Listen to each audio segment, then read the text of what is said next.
প্রকাশ্য দিবালোকে রণক্ষেত্রে পরিণত হয় দৌলতপুরের কেডিএ কল্পতরু মার্কেট এলাকা।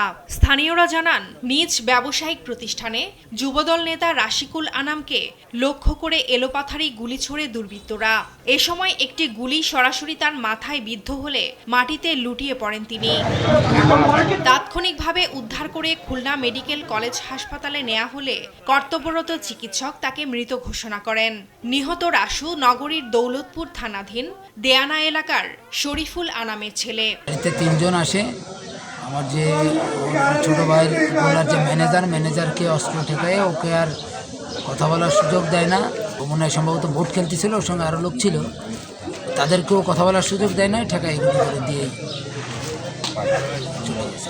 আমরা আমাদের দুইটা টিম গঠন করে আমরা বিভিন্ন জায়গায় প্রেরণ করছি, যাতে শর্ট টাইমে আসামি শনাক্ত এবং গ্রেপ্তার করা যায়। এই হত্যা নিয়ে এলাকায় চরম উত্তেজনা বিরাজ করছে। রাজনৈতিক বিরোধ নাকি ব্যবসায়িক শত্রুতার জেরে এমন হত্যাকাণ্ড তা খতিয়ে দেখছে police. Farzana Afroz Tumpa, news desk, দেশ টিভি।